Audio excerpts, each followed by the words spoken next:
never knew the sound of silverware could hurt so much. Each clink, each forced laugh, felt like a reminder. I didn't belong at that table anymore. My daughter, dressed in red, poured wine as if she had forgotten how to look me in the eyes. And there I was, sitting at the very end, alone, with a plate no one bothered to fill. They said it was better this way, that the sofa would be more comfortable, that there wasn't enough space. But we all knew what it really meant. That empty chair beside me wasn't an accident. It was punishment, a quiet, deliberate exile. I was the unwanted guest, the mother who'd said too much, the woman who had outstayed her welcome. That's when he came over. My son-in-law, moving slow, calm, almost invisible among the golden decorations and the heavy scent of roasted meat. He leaned down, his breath warm against my ear, and whispered, "Act natural. I'm getting you out of here." For a moment, I didn't move. Something in his tone cut through me. Not kindness. It was control. A command, wrapped in concern. I looked around the table. Nobody noticed. My daughter was laughing too loudly. The children were running through the living room, and I realized I was trapped inside a scene too perfect to be real. Like a photo where everyone smiles except the ghost in the corner. Me. He smiled then, but it didn't reach his eyes. "Trust me," he said, pouring more wine into my glass, even though I hadn't asked for it. The dark liquid rippled slowly, and for a second, I could swear it smelled like iron. I forced a smile, because that's what women like me do. We smile through confusion, through fear, through the quiet dread of not knowing why the people you love are suddenly strangers. Have you ever felt that? That eerie silence beneath the noise, as if everyone at the table knows something you don't, and you're the only one still pretending not to see it? The wine burned my throat. He kept his hand on my shoulder a moment longer than he needed to, and when I finally looked at him, I realized he wasn't helping me.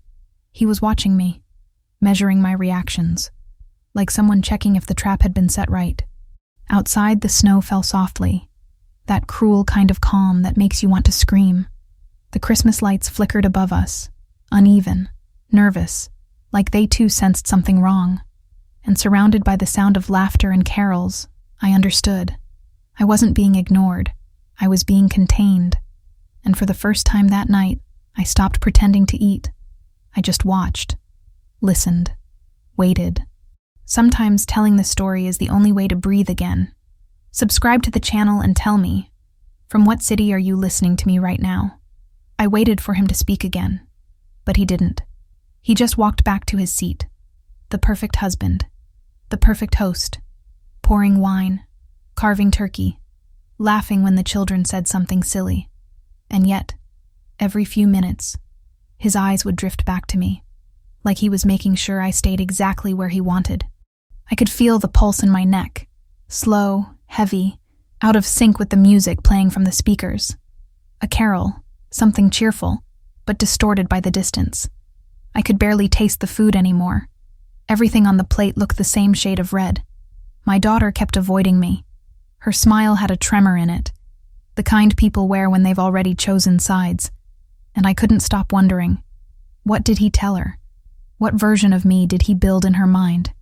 Then he raised his glass. "To family," he said, looking straight at me. The others repeated it like a chorus. "To family."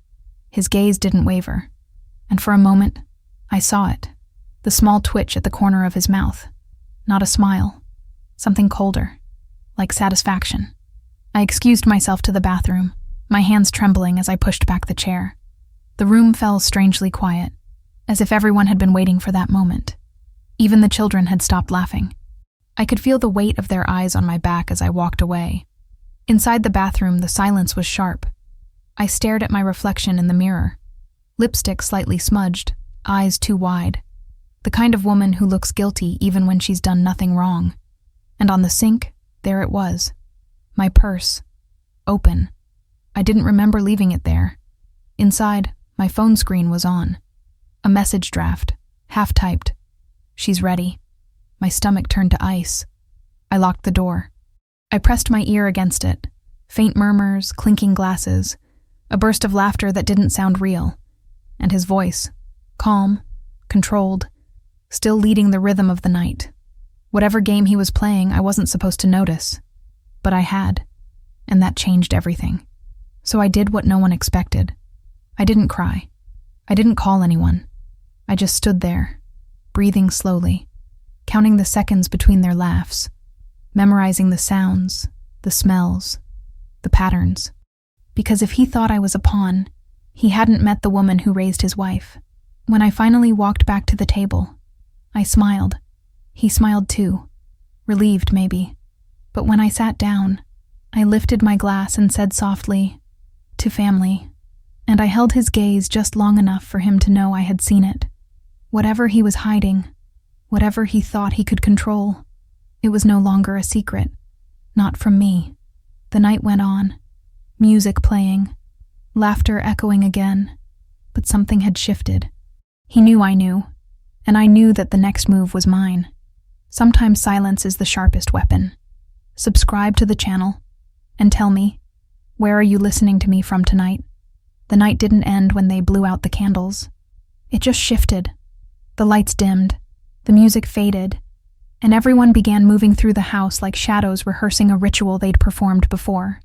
I helped clear the plates, not because I wanted to, but because I wanted to watch, to listen.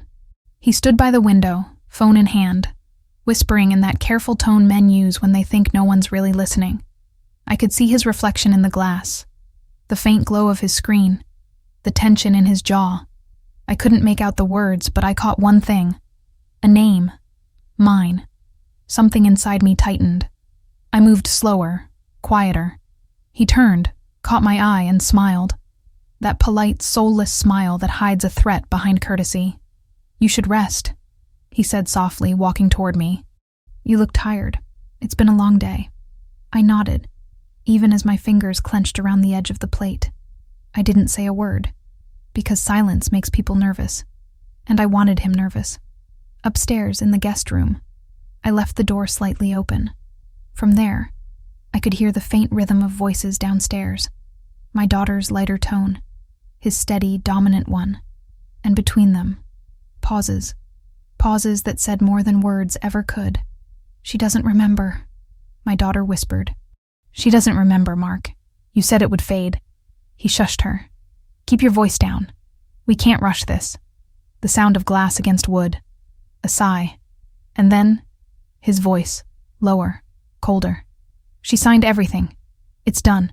Just let her think she's still in control." My blood went cold. The paper. The one he'd said was a routine medical release, back when I was in the hospital.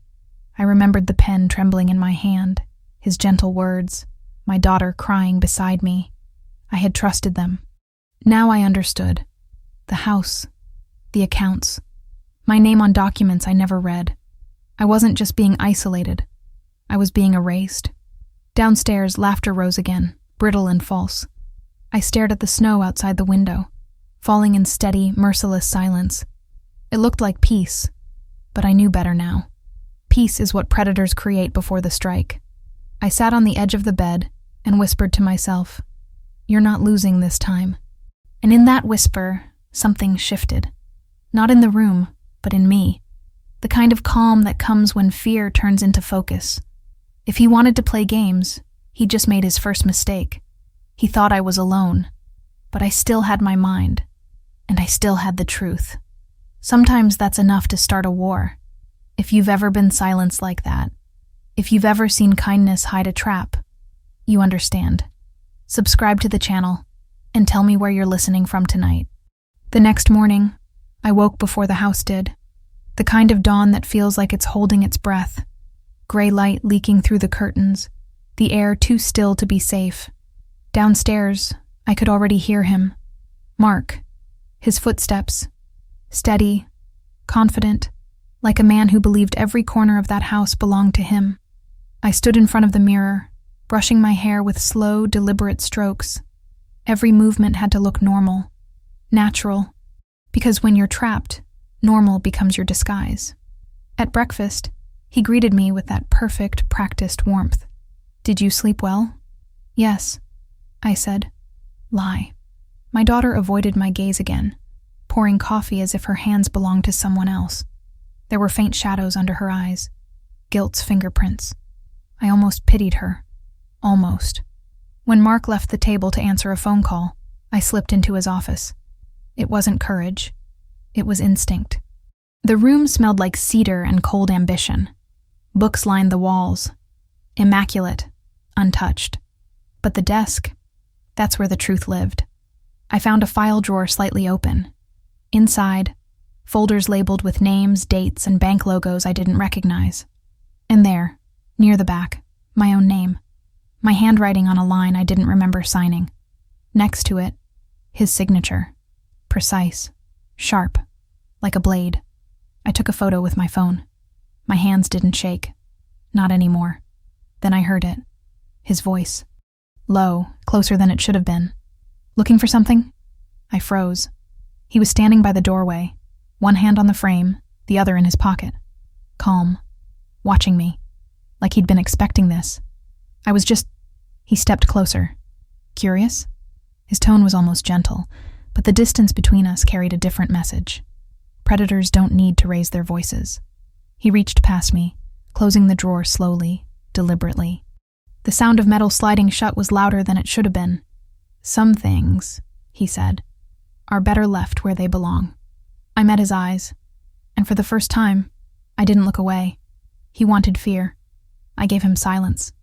That silence unsettled him. I could see it. He left the room first.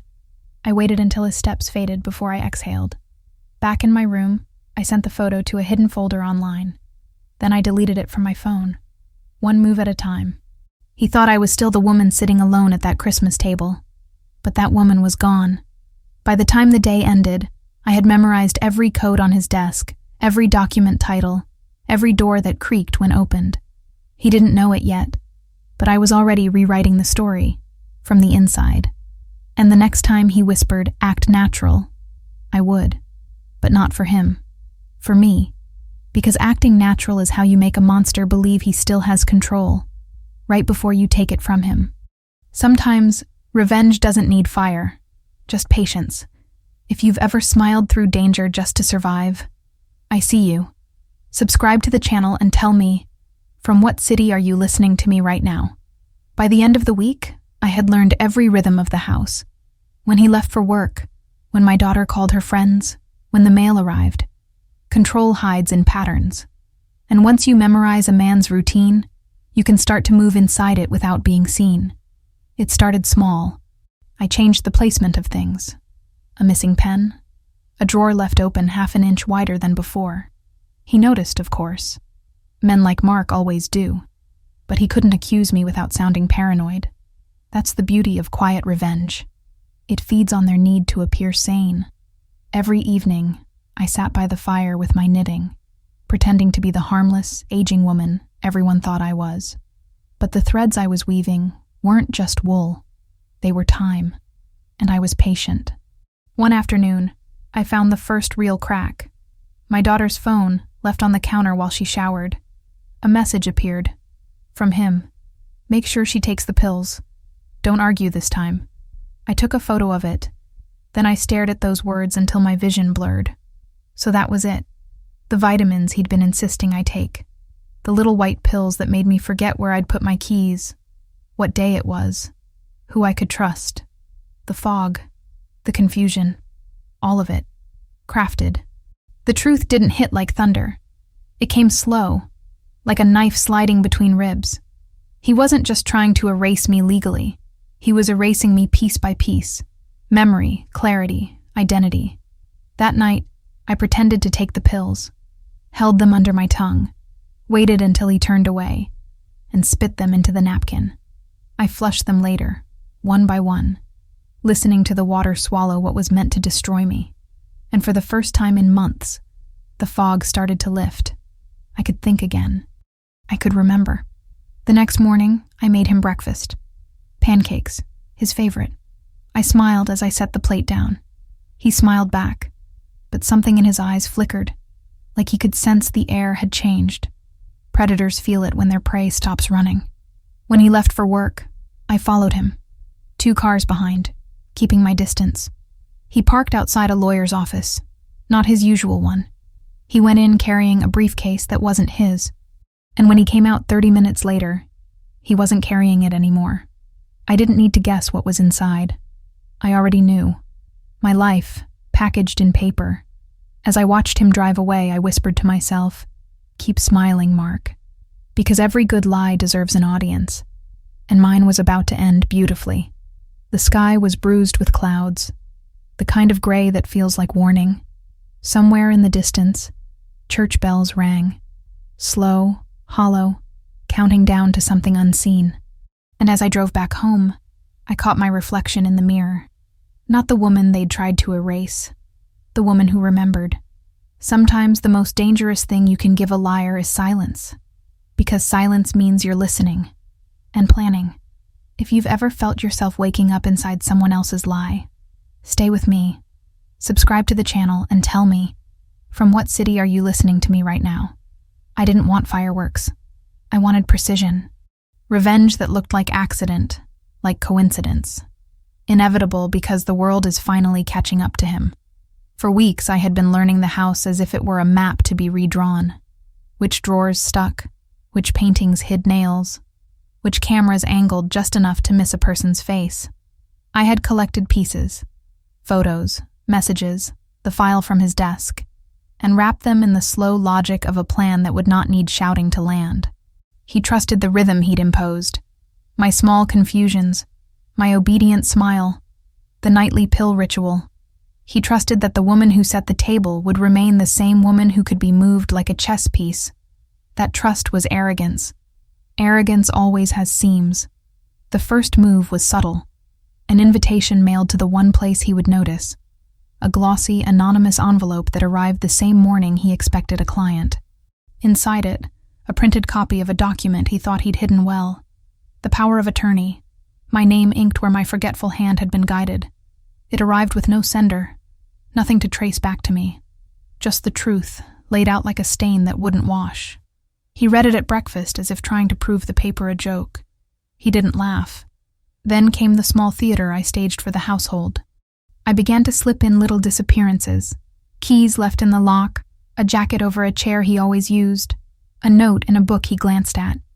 Things that suggested a life slightly out of joint, a man who had lost certainty. He noticed, yes, but each time he shrugged the unease into jokes, into the kind of sarcasm that sounds like control. He wanted the audience to keep believing. I wanted him to keep performing. One night I put his briefcase in the car where he always left it. Except I didn't lock the glove. Inside, I replaced a single folder with a stack of photographs I'd printed. Bank statements, email headers, messages between him and a lawyer with dates aligned to the day I'd signed away pieces of my life. I didn't forge anything. I simply organized truth until it formed a pattern someone else could see without squinting. Patterns are contagious. Once seen, they spread. When he opened that briefcase in front of his colleagues the next morning, there was a beat of laughter, then confusion, then the kind of silence a room makes when it realizes it's been telling itself the wrong story. He called me that night, voice sharp, making accusations he hoped would unsettle me. I answered calm, mundane, the voice of a neighbor complaining about leaves. My composure was the point. But the real turning came when I let the small truths become public in the way predators fear most, in daylight, with witnesses who were not ours to command. I sent copies, not threats, not blackmail, just copies, to places that would notice. A bank compliance office, a niece of mine who'd once been a journalist, a neighbor with a conscience. I didn't ask them to act. I simply gave them reasons their own noses would follow. Men like Mark build walls out of paperwork and polite smiles. The smallest draft can topple paper castles. He reacted the way men who have always been uninterrupted react. First anger, then surgical attempts to control the narrative, then desperation masked as logic. He began to schedule meetings, to insist on phone calls held on speaker so children could hear him talk of normal business. He tightened the leash around my days. More pills, more notes, more rest. But each tightening only revealed the strands I'd been pulling. The house, once his stage, started to fray. There was one night when everything almost collapsed. He accused me at the dinner table, accused me of snooping, of changing things, of embarrassing the family with imaginary claims. My daughter looked at me with the raw, pleading hurt that comes only when a child is forced to choose between two versions of a parent. For a moment, I wanted to speak, to defend, to explain with evidence in hand. Instead, I looked at my daughter, and I gave her the only gift a person in my place can give: a steady face. I reached across the table and touched Mark's hand like I had all those years before. I smiled a small, ordinary smile, the one that disguises storms. That was the last time he expected charm to be weaponized. A week later, the lawyer who'd met him in the city made a quiet call to our home, one that my daughter answered because she trusted the voice on the line. I listened from the hallway and heard phrases like compliance review and hold on transfers. The sound of his plans being boxed, not by me, but by systems that do not tolerate sloppy edges. He tried to spin it away, to call the people he'd leaned on, but the copies I'd sent had already found hands that knew how to file, how to ask questions, how to press confirm in places that mattered. It didn't feel like triumph in the usual sense. There was no crowd, no vindictive glee.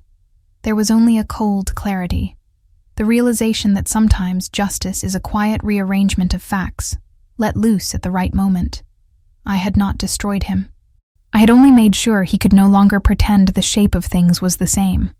At night, when the house settled and the fake lights of our kitchen hummed, I would stand by the window and watch Mark pacing in the driveway. No longer certain, no longer unbothered. I would let the winter air find me and think of small things, how memory can be reclaimed, how a person can learn the cadence of a liar until their lies sound like noise. I did not feel joy so much as a heavy, righteous fatigue. It was the feeling of a body that had been given its name back. Sometimes, the victory you need is not a shout, but the slow, relentless correction of a ledger. Subscribe to the channel and tell me, where are you listening from tonight? By February, the snow had turned gray, the kind that looks soft until you touch it and realize it's ice. The house felt different, quieter, not because peace had returned, but because fear had found a new host. Mark still walked with the same posture, but the edges of his confidence had started to curl. He was sleeping less, checking his phone too often, locking the office door when no one was home. The illusion of control was beginning to rot. I spent those days moving through the house like a ghost of my own life, rearranging little truths. My daughter started to notice. She would find me humming while washing dishes, eyes clear, voice steady. The fog was gone. When she asked if I was feeling better, I said yes, and meant it in ways she couldn't understand. One evening, she came into my room with tears already balanced in her eyes. "Mom," she said softly, "Mark says you've been sending messages to people about us. He says you're confused again." I set down the book in my hand. His book, one he'd left marked with notes from a life he didn't live. I looked at her, the same girl I had raised to trust kindness more than instinct. "Do I look confused to you?" I asked. She shook her head before she realized it, then froze, unsure what answer would keep the peace. "I just want things to go back to normal," she whispered. I smiled gently. "Normal is a story he wrote, sweetheart. You don't have to keep reading it." That night, she didn't eat. Mark didn't speak. The silence at that table was finally honest. When everyone went to bed, I opened the small box I'd been keeping beneath the floorboard. Inside were copies of the documents, real and digital, and a recording of his phone call with the lawyer. I had planted the old phone in his briefcase weeks ago, voice recorder running. His arrogance had done the rest. The next morning, the power went out. "A storm," he said. "Coincidence." But I knew he'd cut the router, his final attempt to contain me. I didn't need it anymore. The file was already in motion, sent to 3 people who would never know each other but shared one thing: a sense of duty. He didn't see me watching from the window when the first car pulled up, official plates glinting in the pale sun. He straightened his jacket, that same charming reflex. The doorbell rang. He looked at me. For a heartbeat, we were the same. 2 people measuring the space between lies and truth. Then he went to open it. From upstairs, I heard voices. Calm, formal, the sound of control leaving a man's hands. My daughter's footsteps echoed down the stairs, confusion breaking through fear. "What's happening?" she asked. "Just the truth. Finally arriving on time," I said. I didn't need to see his face when they asked him to come with them. I'd already seen it 100 times in my mind. The moment he realizes he's not the storyteller anymore. When the door closed behind them, the air shifted. My daughter turned to me, eyes full of questions and a kind of quiet dread. "Did you do this?" she asked. I thought about lying, but lies were his language, not mine. "I just stopped pretending," I said. Outside, the storm began to fade. Snow still falling, slow, deliberate, like ashes after a long fire. Sometimes justice doesn't roar. It whispers. It walks through the door wearing calm voices and pressed suits. And all you have to do is breathe. If you've ever waited for the world to finally catch up with the truth, this part is for you. Subscribe to the channel and tell me, where are you listening to me from tonight? After they took him, the house didn't feel safe. It felt empty. The kind of emptiness that hums, that still carries someone's breath in the walls. The officers' voices lingered like echoes, polite but firm, and when the last car disappeared beyond the snow, silence settled over everything. Real silence. The kind that doesn't wait to be broken. I stood in the doorway for a long time, my hand on the frame, watching my daughter pace the living room. She looked small in that wide, perfect house, all glass and quiet. "Mom," she whispered finally, "what happens now?" The question didn't sound like fear. It sounded like something else. The fragile edge of waking up. I didn't answer right away. How could I tell her that there's no clean ending to survival? That even when the monster is gone, his shadow still lives in the corners you can't name? Instead, I walked to the fireplace and started picking up what was left of the night. A half-burned candle, a broken ornament, the wine glass he had been drinking from. I held it to the light. My reflection shimmered across the surface, warped, fractured. For the first time, I saw a woman I recognized, not the mother they silenced, not the patient, just me. My daughter sank onto the couch. "He said he loved us," she murmured. I nodded. Monsters always do. Her eyes filled with tears, and I let her cry. Not because I forgave her, but because I remembered what it felt like to be trapped in someone else's version of love. When she finally fell asleep, I walked through the house. Every room, every memory, every lie. In his office, the air was colder. The desk was still there, drawer slightly open, as if he might return any minute to lock it again. I sat down, ran my fingers across the wood, and laughed softly to myself. Not a laugh of joy, but disbelief. How small evil really is when it loses its voice. I found an old photo in the drawer. The three of us, smiling, before the mask slipped.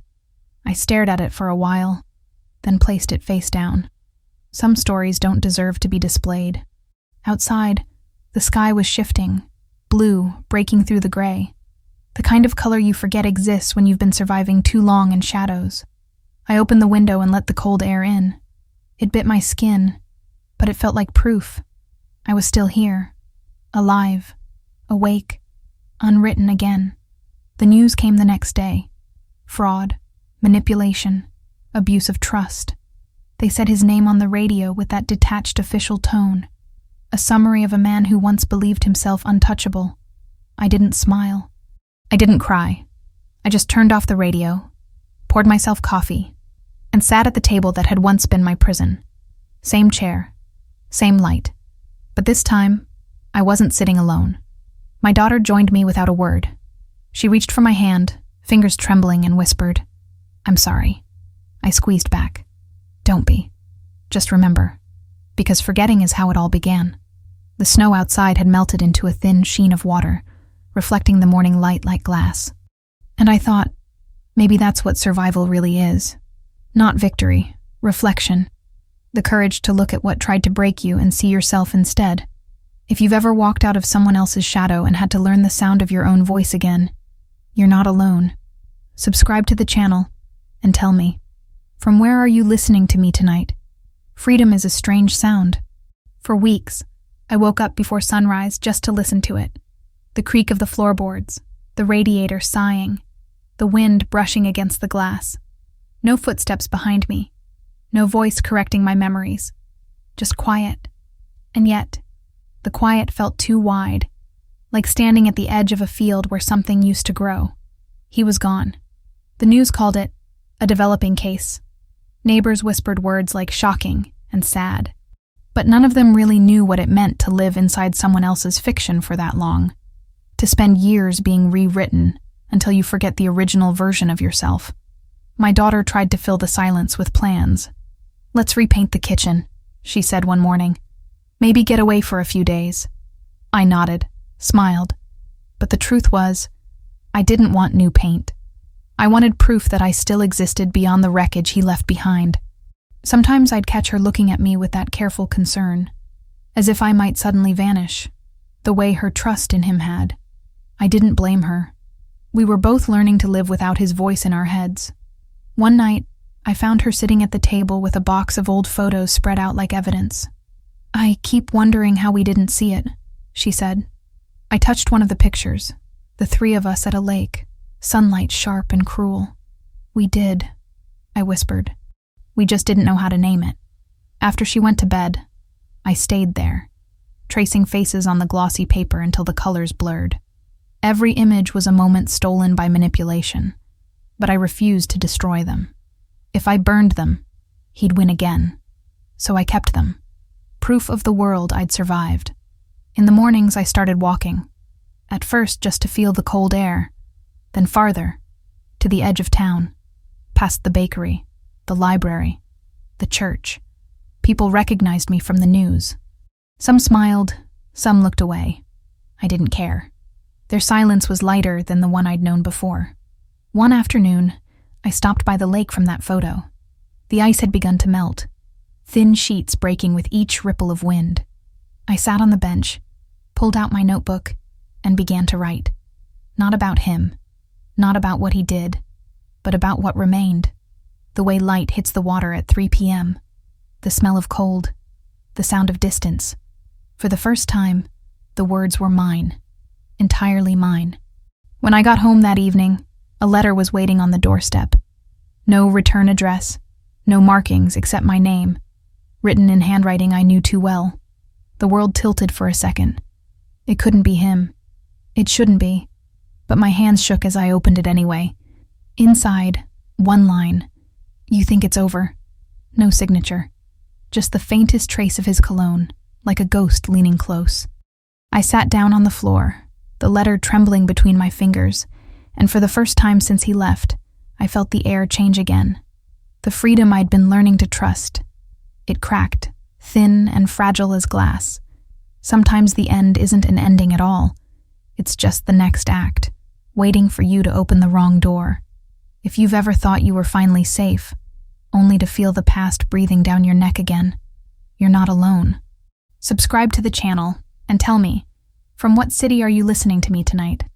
The envelope stayed on the table for 3 days. I couldn't throw it away, and I couldn't look at it without my hands trembling. My daughter said it was probably a cruel prank. Someone online, someone bored. I wanted to believe her, but the handwriting wouldn't leave my mind. It was the way he looped the T in "it's," the pressure of the pen just before the final stroke. Small things you don't forget, even after justice. At night, the house changed again. Every creak sounded intentional. Every passing car seemed to pause outside the gate. I told myself it was memory replaying itself, but memory shouldn't smell like the same cologne that once clung to his shirts. I began checking the locks twice, then 3 times. My daughter pretended not to notice. She'd started sleeping with her door slightly open, the way children do after nightmares. Maybe we were both dreaming awake. On the 4th morning, I found the second message, tucked beneath the doormat, folded into quarters, rain seeping through the paper. "You kept something that isn't yours." That's all it said. I read it twice, then a 3rd time, trying to decide whether it was threat or accusation. Either way, it knew me too well, because I had kept things. Documents, recordings, proof. I had told myself it was for safety, but maybe it was for power. Maybe I wasn't ready to let go of the part of me that had survived by outsmarting him. That afternoon, I walked to the police station, the same one where they'd taken my statement months ago. The officer recognized me. He looked both sorry and tired. "Ma'am," he said gently, "it could be a copycat. We'll look into it." He meant well, but his eyes said something else. "You might just be seeing ghosts." That night, I dreamed of the lake again. Only this time, the ice didn't crack. It whispered. Words I couldn't quite hear, rising from beneath the surface. When I woke, my pulse was pounding like I'd been running for miles. I tried to ground myself in normal things. The smell of coffee, the sound of the kettle, the pattern of sunlight on the floorboards. But every familiar detail felt staged, as if I'd stepped back into his story instead of my own. I started recording notes on my phone, small observations, times, dates, details, just to prove to myself that I wasn't inventing it. 6:12 p.m. Doorbell rang. No one there. 6:45 p.m. Car idling at the end of the street, headlights off. 7:10 p.m. Smell of smoke near the porch, disappeared within seconds. Evidence or madness? I didn't know anymore. On the 7th day, I found the third note. This one wasn't outside. It was on my pillow. My daughter swore she hadn't seen anyone, that the doors were locked, that I must have misplaced it myself. But the paper was warm, like it had just been held. You never learned when to stop. I folded it carefully, placed it beside the first two, and sat in the dark until dawn. Outside, the wind had changed direction. Inside, something else had begun to move. The question of whether he was truly gone, or if I had carried part of him inside me all along. Sometimes survival teaches you to look for danger even when it's gone, and sometimes that habit brings it back. If you've ever felt the past trying to find its way back through the cracks of your peace, stay with me, subscribe to the channel, and tell me, from what city are you listening to me tonight? Morning came pale and uneven, the kind of light that makes a house feel unsteady. I brewed coffee, hands careful, movements deliberate, as if routine could pin the world back into place. My daughter was still asleep upstairs, her door closed tight now. Since the last note, she had stopped meeting my eyes. Fear travels fast, even when you don't name it. I laid the 3 letters side by side on the table. The handwriting hadn't changed. Neither had the tone. No rage, no threats of violence, just the quiet cruelty of certainty. Whoever wrote them wanted me to doubt myself before anything else. The logical part of me, the woman who built her life on noticing details, began to map possibilities. I hadn't told anyone about the recordings, about where the files were hidden. Only 2 people could have known those hiding places, my daughter and him. But he was gone, wasn't he? I spent the morning combing through the news, official updates, archived reports. The case was still under investigation, but his name had vanished from the headlines. No mention of a trial, no photo of a prison transport, nothing beyond the words, "remanded to federal custody." And I realized no one had told me where. By noon I was driving.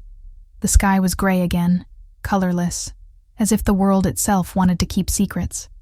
I followed the road out of town, the one that curved past the courthouse and led to the correctional facility miles away. The closer I got, the tighter my chest became. At the gate, a guard in a thick coat stepped forward, polite but curious. "Visiting hours are over," he said. "I'm not visiting," I replied. "I just need to know if he's here." The guard frowned, shuffled through a clipboard, then paused. "Ma'am, there's no one by that name on our roster." For a moment, the wind stopped. My voice came out smaller than I meant it to. "He was transferred here in January." The guard shook his head. "No record of that transfer." I drove home slower, the world dissolving around me. He wasn't where they said he'd be. No one knew where he was. That night, I didn't sleep. I sat by the window, lights off, waiting for something, a sign, a sound, anything that could prove I wasn't losing my mind. Around 3 a.m, I heard a car stop at the end of the street. No headlights, just the low hum of an engine. It didn't move for a long time. When it finally did, it rolled away slowly, as if savoring the distance. I wanted to wake my daughter, to tell her, but the look on her face that morning stopped me. She was brittle, stretched thin by the weight of believing or not believing. So I said nothing. Instead, I went to the fireplace, where the first letter still sat in its envelope. I burned it, watched the edges curl into black lace. The smell of ink filled the room. Heavy, metallic. The other two I kept. Evidence, or a reminder. I didn't know which yet. At dawn, I checked my phone. One new voicemail, no number listed. A pause, a breath, and then a whisper. You were right about the fire. Click. My throat closed. There had been no fire. Not yet. But somewhere in that message was a memory waiting to happen. Sometimes the worst part of surviving isn't the memory of what was done to you. It's the moment you realize it might not be over. If you've ever felt peace turn into warning again, I know how that sounds. Subscribe to the channel and tell me, from what city are you listening to me tonight? By the second week, the house had learned my fear. Every hinge complained, every shadow seemed to stretch a little too far. My daughter started spending more nights away, telling me she needed space, that she couldn't breathe in a house that kept listening. I didn't argue. The truth was, neither could I. When the wind moved through the chimney, it carried the scent of smoke that wasn't ours. The voicemail kept replaying in my head. You were right about the fire. Each word glowed like an ember I couldn't stamp out. I began checking the locks again, methodically, counting aloud. 1, 2, 3. It wasn't superstition. It was proof of control. On the third night, I found the back door unlatched. Not open, not broken. Just unlatched. I froze. My first thought was her. My daughter. Maybe she'd forgotten. But the inside bolt was turned, the one only I ever used. Someone had known how to leave it looking closed. I moved through the house slowly, phone light trembling across the walls. Nothing out of place, until I reached the kitchen. On the counter sat a glass of water, full, clear, beads of condensation still sliding down its side. I hadn't poured it. The air smelled faintly of cologne again. I backed away, heart drumming so loud I could hear it echo. Logic tried to step in. Maybe I'd forgotten. Maybe the air currents. Maybe. But I remembered the guard's voice. No record of that transfer. I called the police. They came, polite and efficient, wrote notes on small pads. No forced entry. No fingerprints other than mine and my daughter's. They said the glass might have been left there days ago. It's not unusual to notice small things after stress, the officer added, kind but distant. They left me with a card and a smile that didn't reach his eyes. After they drove away, I washed the glass, then placed it back in the cabinet upside down, its rim catching the kitchen light like a warning. That night I didn't go upstairs. I sat in the living room chair, coat wrapped tight, phone in my hand. Hours passed. At some point I must have drifted into a half-sleep, because I woke to a sound so small it barely existed. Paper sliding against wood. A new letter. This one wasn't folded. Just a torn sheet from a notebook, placed under the front door. Words scrawled in haste. You left something burning. I stared at it until the lines blurred. The smell of smoke I'd been imagining. It was real. Faint, coming from the basement. I ran down the stairs. The air thickened halfway down, heavy with dust and something metallic. When I reached the bottom, I found a candle stub still flickering beside the old furnace.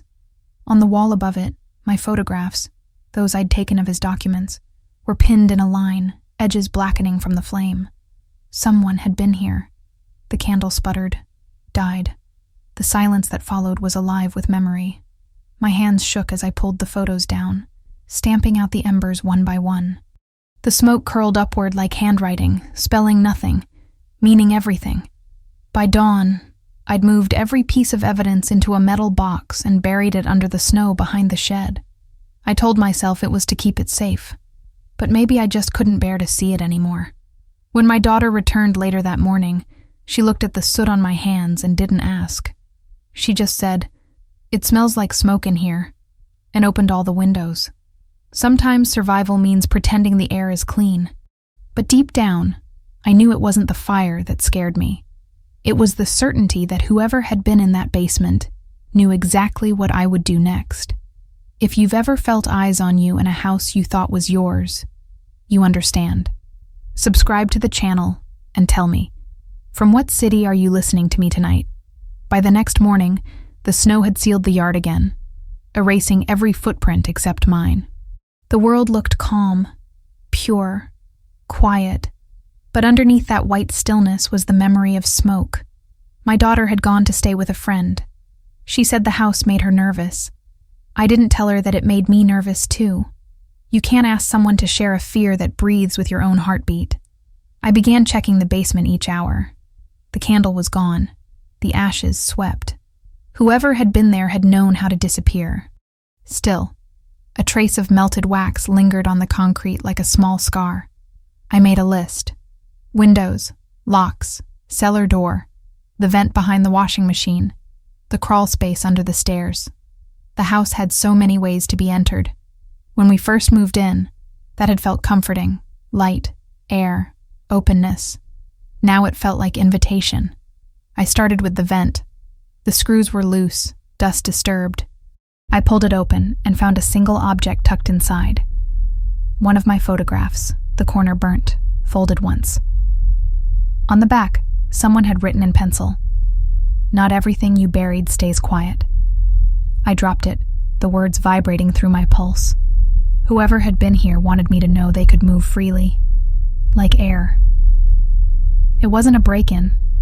It was a message.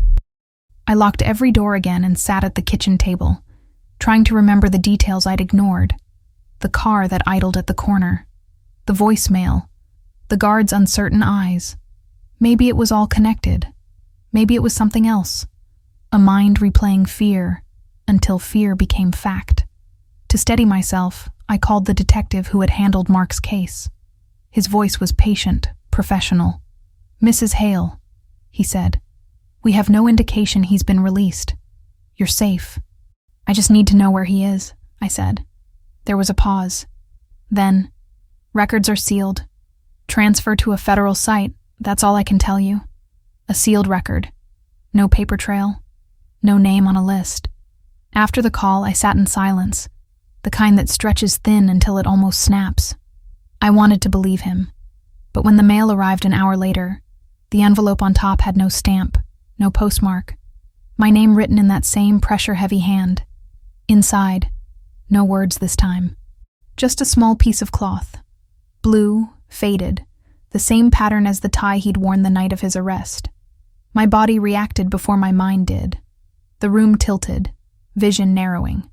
I set the cloth down carefully, as if it could explode. The smell rose from it. Faint, sharp, familiar. Not cologne. Detergent. His. I walked the perimeter of the house until the light died. Nothing moved. Nothing broke the silence. But every time I turned, I felt a second rhythm behind mine. A breath that wasn't echo, but memory returning. When darkness came fully, I switched off every lamp, sat by the window, and waited. I told myself it was to watch for headlights, but maybe I was waiting for proof. One undeniable sign that this was real. At midnight, something glimmered in the yard. A reflection caught in the snow, small and deliberate. I went outside, barefoot before I could stop myself. The cold bit into my skin. The air tasted like metal. There, half buried, was a key. My key. The one from the basement door I had buried under the shed with the box. The snow around it was smooth, untouched. Someone had dug it up, cleaned it, and placed it here. Sometimes terror doesn't scream. It arranges itself neatly and waits for you to understand. If you've ever found something returned to you that should have been gone forever, then you know. Subscribe to the channel and tell me, from what city are you listening to me tonight? The key sat on the kitchen counter all morning, a quiet accusation glinting in the light. I couldn't bring myself to touch it again. Every time I passed, my eyes caught the way the metal reflected the window. Cold, unyielding, waiting. It didn't belong to any lock in the house anymore. Not really. It belonged to the story of who had placed it there. I started checking for cameras, for anything that might explain how someone could have been inside without forcing a door. The living room had one. the small black dot above the bookshelf my daughter had insisted on when we first moved in. I plugged the memory card into my laptop and scrolled through the last week of recordings. Static, flickers of light, my own shape moving from room to room. Then, a missing hour. Nothing but a blank file between midnight and 1. When the feed returned, the key was already on the counter. I replayed the clip 3 times, hoping to find some edge, a reflection, anything. The house stayed still, untouched, except for one detail. The back door curtain swayed once, as if brushed by a passing hand. No body, no shadow, just motion. I sent the clip to the detective. He promised to review it properly, but his tone carried the same weight as the first time. Polite disbelief. After we hung up, the phone rang again immediately. Unknown number. I hesitated, then answered. Breathing. Slow, controlled. I stayed silent. So did they. After 10 seconds, a voice, faint, distorted, whispered, "You always leave a light on." The line went dead. I checked every switch in the house. The kitchen light was on, though I hadn't turned it on that morning. The bulb buzzed softly, its hum almost human. I stood there, hands trembling, until the noise became unbearable, then twisted the switch. Darkness. The silence that followed felt like relief and warning at once. By evening, snow began to fall again. I forced myself to cook, to move, to anchor my body in the ordinary. The sound of the knife on the cutting board steadied me, until I heard another sound. The faint slide of paper under the front door. The 4th note. No envelope this time. The words were few. Stop digging. Start remembering. I held it over the sink, ran the tap until the ink bled away. But the letters lingered faintly, etched into the fibers like scars that refused to fade. I couldn't keep waiting for answers to arrive at my door. The key had to mean something. That night, I went outside with a flashlight, back to the shed where I'd buried the metal box. The snow was smooth again, untouched. I dug quickly, breath clouding the air. The box was gone. In its place was a shallow depression and a single footprint. Small, light, the tread unmistakably new. Not his, someone else's. I followed the prints to the edge of the yard where the snow met the trees. There, wedged into the bark of an old birch, was a strip of cloth, blue, same as before, fluttering faintly. Beneath it, carved into the wood, were 2 initials. Not his. M.H., mine. The flashlight slipped from my hand. The world narrowed to the sound of my breath and the whisper of wind through the branches. Maybe it wasn't about him anymore. Maybe the danger wasn't outside the house. Sometimes memory isn't what returns to you. It's what you unknowingly leave behind. If you've ever felt the line blur between what you remember and what's remembering you, you know what this feels like. I barely slept that night. The initials carved into the birch replayed behind my eyelids each time I closed them. M.H. My own. At dawn, I sat at the table staring at my hands, half expecting to see dirt beneath the nails again. The skin trembled anyway, as if it remembered a task it hadn't finished. I told myself to breathe, to start from fact. The key, the missing box, the letters. None of them proved I'd lost control. None of them proved I hadn't. When you live too long under someone else's story, your own mind becomes another unreliable witness. I opened the old notebooks from before the trial, the ones I'd filled in the hospital when the doctors told me to write what you remember. Most pages were dull details, grocery lists, medication schedules, fragments of thoughts written in a careful hand that didn't quite look like mine. But halfway through one, I found a loose sheet folded between the pages. The paper was older, brittle, creased from being opened too many times. On it was a map, not of the house, but of the property before the renovations. The basement layout was different. There had once been a second door leading to an underground storage space sealed off years ago. A small square drawn in the corner carried a note in handwriting I didn't recognize. Memory is the safest place to hide a lie. I stared at the map until the ink seemed to pulse. The sealed room, the faint smell of smoke. Maybe it hadn't been the furnace I'd smelled at all. By noon, I was standing in the basement again, flashlight shaking in my grip. The concrete wall where the map placed the door looked solid, but the paint had blistered in a long, uneven seam. I knocked once.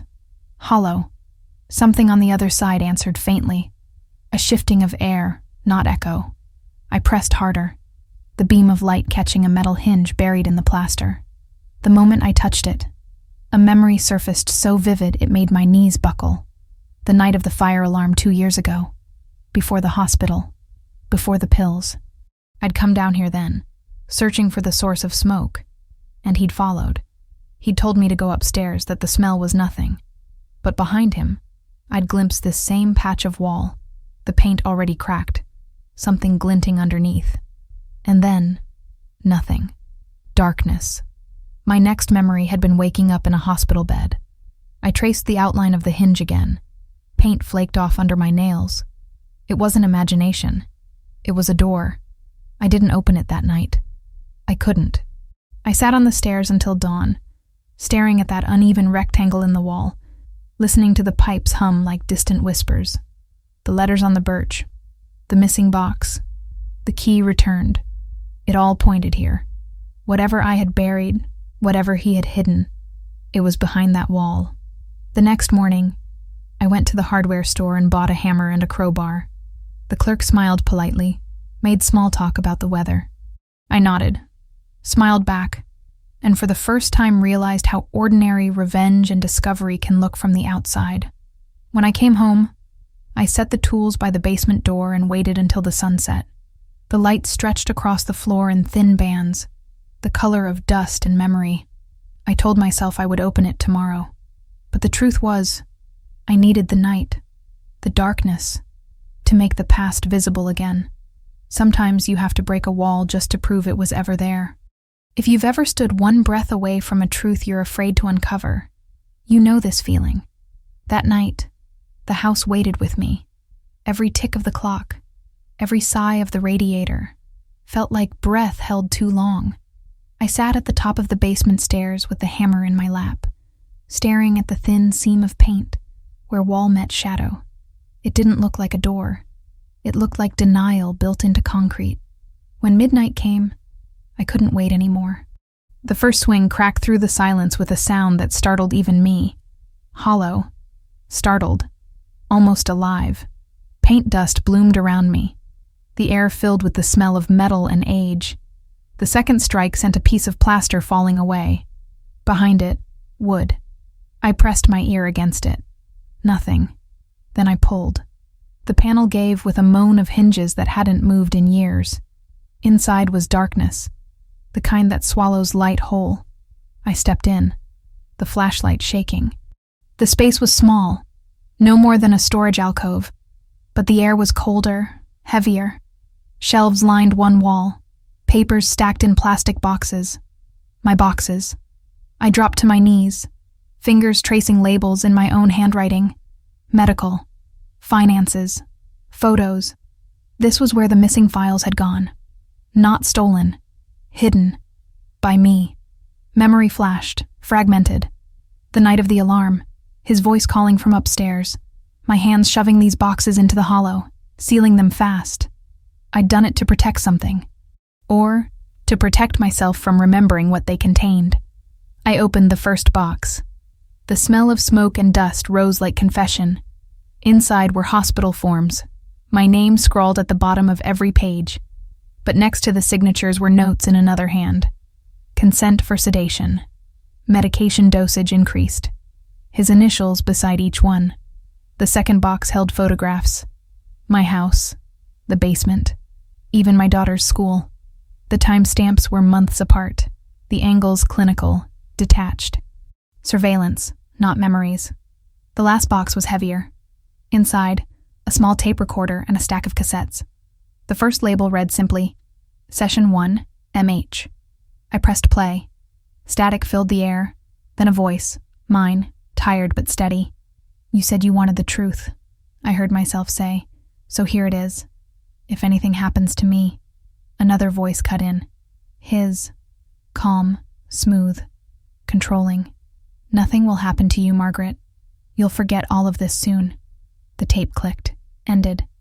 I sat there in the dust, staring at the boxes, my own handwriting staring back. I hadn't lost my mind back then. He had made me forget, and somewhere in the fog of that time, I had hidden the evidence even from myself. When the shock finally eased, I carried the recorder upstairs. The house felt different again. Not safer, but honest. I set it on the kitchen table beside the letters and the key, pieces of a truth finally finding their way back to each other. Outside, snow began to fall again, soft and relentless, covering every footprint in the yard. The world trying once more to make everything look untouched. But inside, the past had already been dug up. And this time, I wasn't going to bury it again. Sometimes the scariest thing isn't what's been hidden. It's realizing you were the one who hid it. If you've ever uncovered a truth that changes the story you told yourself just to survive, then you understand. Morning came thin and gray, the kind of light that exposes everything but explains nothing. The recorder sat on the table between my coffee cup and the stack of letters like an uninvited guest. I'd replayed the tape twice during the night, each time stopping at the same line, his voice promising I'd forget. And I had. That was the part that frightened me most. How easily memory can be rewritten when someone learns your language. I wanted to keep listening, to tear through the rest of the cassettes, but I forced myself to wait until daylight. Fear breeds in dark corners. Daylight makes it procedural. I set up my old laptop, plugged in a small speaker, and pressed play. Session 2, MH. The tape began with the sound of a chair scraping against tile. Then my voice, hesitant, lower than I remembered. I told you I don't like the injections. His reply, measured. They help you rest. You want to rest, don't you? A pause. A breath. Then me again, whispering, "You're recording this." Silence. He said, "You told me to." I stopped the playback. My hand was shaking too hard to hold the cup. There were 7 more cassettes, each labeled with a date. Some days apart. Some weeks. Whatever story they held, I had built part of it without knowing. I took the tapes upstairs, laid them out across my bed. Patterns reveal themselves when you change perspective. The dates matched the nights of each hospital visit, each unexplained lapse. He hadn't just documented my unraveling, he'd orchestrated it. But another pattern emerged too. Each tape numbered, except one. Between sessions 4 and 5, a gap, missing. That was the tape I needed. The night the fire alarm had sounded. The night I'd sealed the wall. The missing hour of truth. I searched through every box, every drawer, every folder. Nothing. Until I looked inside the cassette recorder itself, behind the batteries, where the metal casing had warped slightly with heat. Wedged deep in the slot, almost invisible, was a melted tape fragment, its label burned away. The smell hit first. Plastic and smoke. My breath caught. That was what I'd smelled in the basement weeks ago. Not the furnace. Not imagination. The memory of a fire that had tried to erase what he couldn't afford to let survive. I ran the fragment through my fingers. It was useless now, distorted, unreadable. But it meant one thing. He'd come back before, trying to finish what he started, and he hadn't found everything. I went back to the table and played session 6. This time his tone was different, sharper, less patient. "You can't keep hiding things, Margaret," he said. My own voice, distant. "Maybe I already forgot where I put them." He laughed. "Then that's where they'll stay." And then, faintly, another voice in the background. A woman. My daughter. "Dad, stop. You're scaring her." The tape clicked off. For a long time, I just sat there. I thought of the way she'd avoided my eyes, the nights she'd asked if I was taking the pills, the guilt in her voice when she said she didn't see the letters. Maybe she hadn't lied. Maybe she'd just learned to forget, too. I walked to her room. Her suitcase was still half packed from the night she left. A photograph lay on the desk, me, her, and him, standing by that same birch tree. In the corner of the photo, faint but clear, the initials MH carved into the bark. I had carved them, not as a warning, as a signature. A memory broke through then, flash, sound, smell. Me in the yard that night, carving the letters while he watched from the porch. His voice behind me saying, "Now it's your turn to keep the secret." I dropped the photo. The air felt smaller, tighter. as if the house itself was remembering with me. I didn't know yet what secret he meant, but the truth was no longer about him coming back. It was about what I had done to survive him. Sometimes the past doesn't chase you. It waits for you to remember what you did to stay alive. If you've ever looked at your own hands and wondered what they've done while you were trying to forget, stay close. The house felt different after that discovery, alive in a way that made it hard to breathe. I kept the recorder on the table, unable to touch it again, but unwilling to move it. Every corner of the room seemed to hold a whisper of that final tape, the one that didn't exist anymore. When night fell, I found myself whispering back, as if words could coax the truth out of the walls. I didn't sleep. I made tea, sat by the window, watched the snow melt into the faint outline of the yard. Somewhere beyond the trees, a dog barked once, then stopped. The quiet came down like dust. I turned the recorder over in my hands. Session 6 ended with my daughter's voice. There had to be another copy somewhere. He never trusted a single version of anything. He'd always doubled his evidence. If he had destroyed one tape, he had hidden the other. And if he had hidden it, he'd made sure I'd know where to find it. Eventually, I went back to the basement, flashlight in hand. The shelves were bare now. The wall cracked open. The secret exposed. I searched every inch of that space until I noticed something behind the furnace, a panel of wood slightly misaligned. I pulled it free. Inside was a small tin box, my initials carved into the lid. For a long time I couldn't open it. I just stared, hands shaking. Then I forced the latch. Inside, a cassette labeled Final Session. The tape felt heavier than it should have. I carried it upstairs, set it into the recorder, and pressed play. Static first, then his voice. Familiar, calm. This is the last one, Margaret. You said you wanted proof, so here it is. My voice followed, quieter, almost a whisper. I didn't mean for it to happen. He laughed softly. No one ever does. But accidents need stories, and you need rest.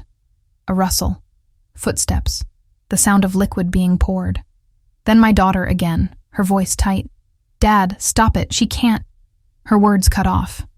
A chair fell. Then silence. The tape whirred, and another sound entered. Fire. The low, hungry crackle of something catching flame. His voice again. Near the mic now. It's better this way. You won't remember. Then a new sound. A woman's scream. Mine.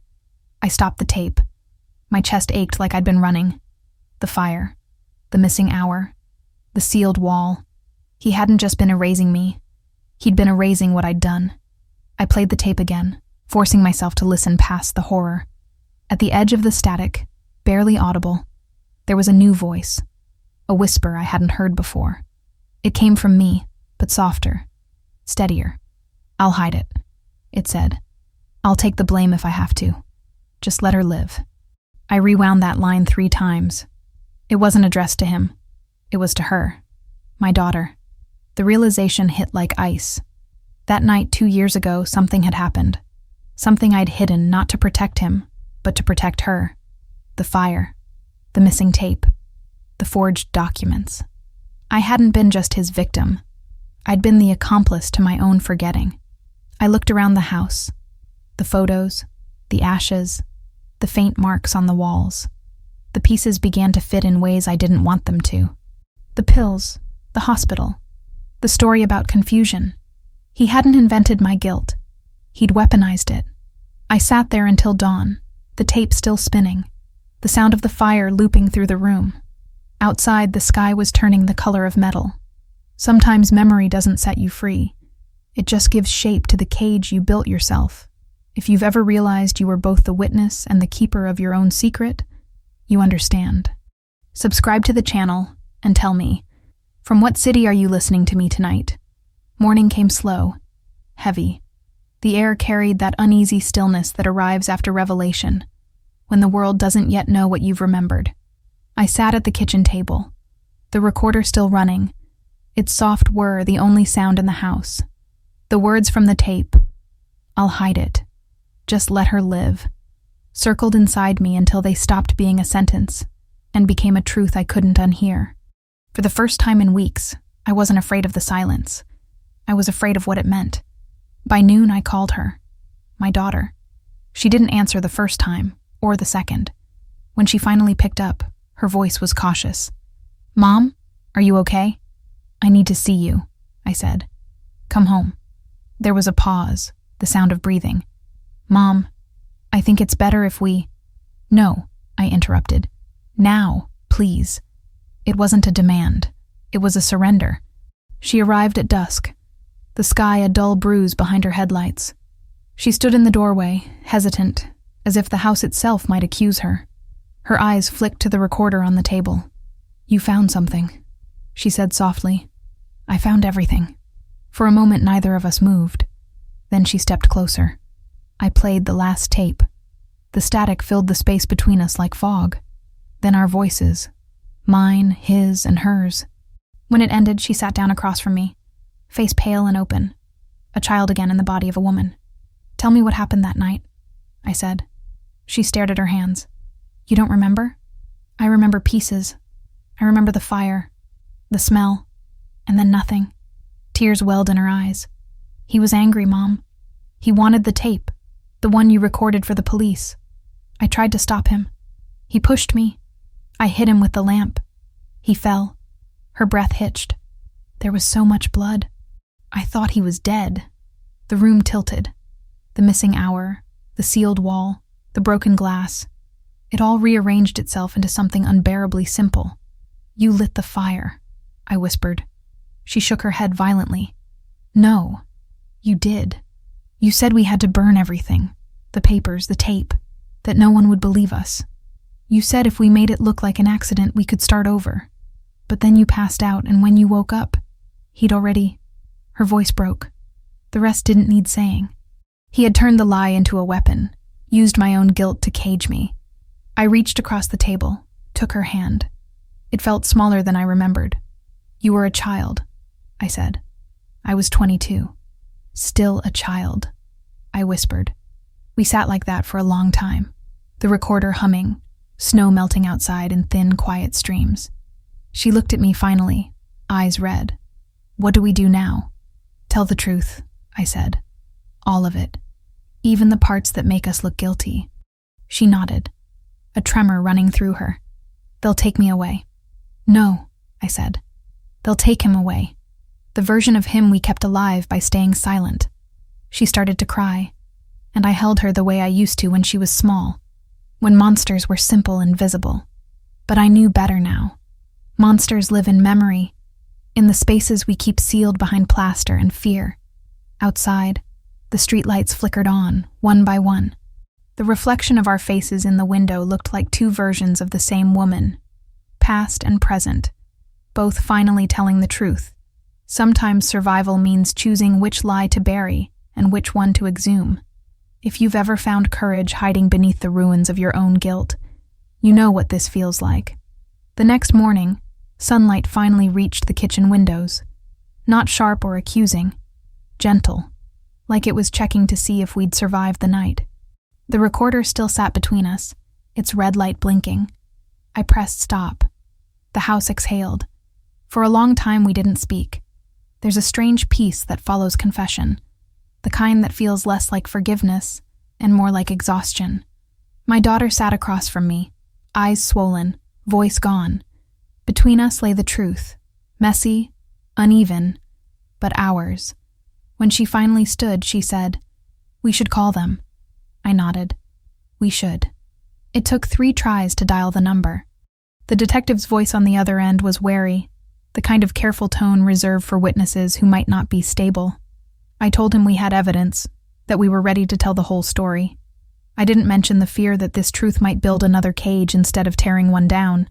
He said he'd come by that afternoon. We spent the hours waiting by cleaning.